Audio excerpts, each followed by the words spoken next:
So maybe we need to kind of backtrack a little bit. So how did you discover this? What's your journey? So it's a very long journey. In 2002, I think, I'd come out of an exceptionally difficult life change, divorce, and it's just so complicated. And then I was living with a man thinking, this is me. I've had this lovely relationship. And I thought, no, I was more to life. I wanted more. So I decided to go off to university. And on my way to university for the interview, I was driving from the northeast of Scotland down to York. And I stopped just for my picnic, probably by the sea. And I saw what I now think of as a Scandinavian turf labyrinth on the roadside, and I walked it, and it just resonated something in me that made me think, this is of significance. I don't know what it is. But then when I got to university, I came across a Chartreuse style labyrinth in the chapel, and I walked it, and I connected the two experiences physically together. And I just remember thinking, there's something here that is different. And then, so that would be about 2003. And then, oh gosh, man, 8 years later, I had an opportunity to go on a labyrinth retreat. And I thought, I've got to get away to this. This is for me. And it was a huge Chartreuse tile labyrinth. And it was mowed into long grass, so it was just beautiful. And I had I would say, quite a life-changing experience on that labyrinth walk, which it changed my perspective of my life in that moment. It changed the way I looked at other people. It changed the way I felt about my life. I felt supported by other humans, which I've never really felt before, all living creatures. And I felt that all of the things I used to feel my life felt like a pinball, little pinball machine where you go, and you're everywhere. And the labyrinth made me feel, no, you weren't on a pinball machine jettisoning all over. You were actually on the right path at the right time in the right place. And that's why I like the description I mentioned at the beginning of the interview, an archetypal pattern that brings order to chaos. My life felt chaotic. And that felt like it actually said, Karen, your life has never been chaotic. It's been perfect. You've been in the right place at the right time at every step of the journey. And that's really, as maybe my message to people, the labyrinth brings. Even in the worst shit you're in the right place at the right time. The world supports you. Other people have been in that place before you, and other people will be in that place after you. And your experience in that place can help people. So it's never wasted. And it's kind of powerful for me. That's what I mean about meeting the shadow head on and embracing it, I think. So that all sounds amazing. But how can we get that from a walk? It sounds almost too good. Yeah, I don't know. And I have reflected on it a lot. And I have, as I say, I introduced them into the mental health hospitals, and then I trained to do facilitation walks. So it's a lot of my experience. So now I think, did I really get it off just that one walk, or is it the progression and the layers and layers? And am I setting it too high? Maybe you don't get that from one walk, but maybe you get that from walking regularly and then reflecting on that walk.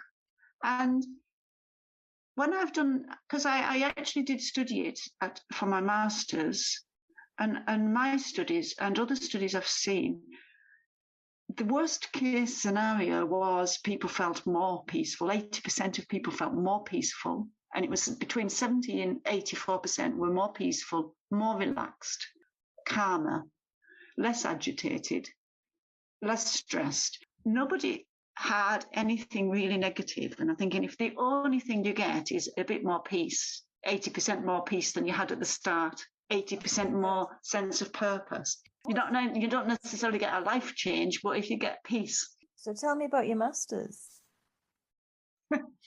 My master's was, it was a relatively new master's up at Durham University, where they're trying to combine the theological department with the scientific department. So it was in science and theology, the two departments, looking at, what was it? I can't even remember what it was called. It was theology, spirituality and health or something like that. Oh, fascinating. I know, but I don't know, maybe everybody who does a master's thinks this. I just felt like you barely scratched the surface. Yeah. And it, to me, it just showed how much we actually, it is as if theologians speak one language, and that language is an archaic language, not spoken today, and scientists speak another language, and it's not an archaic language, but it isn't understood by the general public. Yeah. And the two who used to work really closely together have just drifted apart and speak two different languages and don't even try to speak a language that both sides understand. So that was my conclusion. When did you start facilitating the walks? Around possibly 2008. And what do people experience? Like, what have you seen people experience when they go and walk the labyrinth?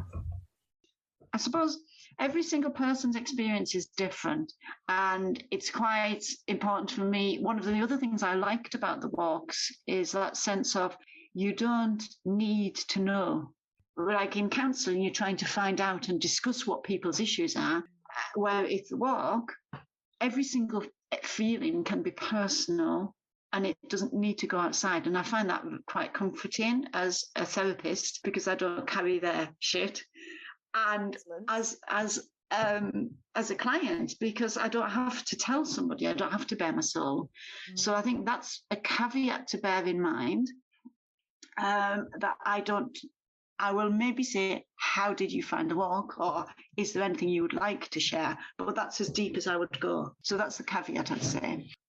I have lots of different things that jumped to my mind. And one man that sprung to mind, I don't know what his illness was. I think he had LCD, but it's a really peculiar thing. He said at the end of his walk, well, that's the first time in my life I can honestly say I feel balanced. And I've got labyrinthitis, so I am literally physically out of balance, which I thought was a really weird connection with the term of the walk, the labyrinths. Yeah, so that was a funny one. A more recent one in COVID I did in the woods, and with 7 people who'd never met each other, and we walked through the wood in a quiet meditation. And walked the walk, and one lady said, and this was very powerful to me. She said her brother had died during lockdown, at the very start of lockdown, and she couldn't visit him, and she couldn't go to the funeral. And walking this walk for the first time, it was only like 6 months after he died, actually made me realise I wasn't alone.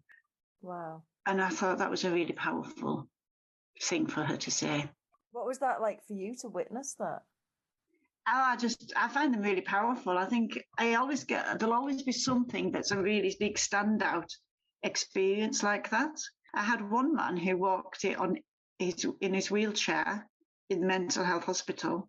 I don't even know what his illness was. And he just said, whoever designed this is genius. And you think, he just said, I've never felt such peace. And it's just nice because there's not a lot of peace in a mental health hospital. So it's kind of, yeah.